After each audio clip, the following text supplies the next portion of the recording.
ఎవరైతే money in the bank premium live event కోసం ఎవరైతే లీగర్లీ వెయిట్ చేస్తున్నారో వాళ్ళకి హ్యాపీ న్యూస్ అని చెప్పాలి. ఎందుకంటే రేపే Money in the Bank ladder matches అనేది చూడడానికి దొరుకుతుంది. ఫస్ట్ ఆఫ్ ఆల్ మనం men's ladder match betting odds గురించి మాట్లాడుకుంటే అందులో ఫస్ట్ ప్లేస్ సెత్ రాలిన్స్ ఉన్నాడు, second place LA Knight and third place Penta.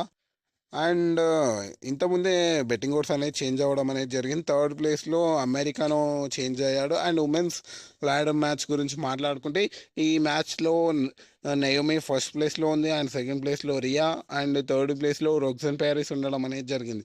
For women's Intercontinental championship Lyra versus Becky Lynch మ్యాచ్లో Becky Lynch గెలుస్తాయని చాలా అంటే చాలా బెట్టింగ్ ఓట్స్ అనేది సపోర్ట్ చేయడం అనేది జరుగుతుంది. And Jey Uso and Cody Rhodes versus Logan Paul and John Cena మధ్యలో చాలా అంటే చాలా మంచి మ్యాచ్ అనేది చూడడానికి దొరుకుతుంది. ఈ మ్యాచ్లో బెట్టింగ్ ఓడ్స్ అనేది టీమ్ జాన్సినాకే సపోర్ట్ చేయడం అనేది జరుగుతుంది. కానీ ఈ మ్యాచ్ తర్వాత చాలా అంటే చాలా ఇంట్రెస్టింగ్ మూమెంట్స్ అనేవి జరుగుతాయి. ఎందుకంటే ఈ మ్యాచ్ తర్వాత క్యాషింగ్ జరిగే అవకాశం అనేది చాలా అంటే చాలా ప్రాబబుల్లీ ఉంది.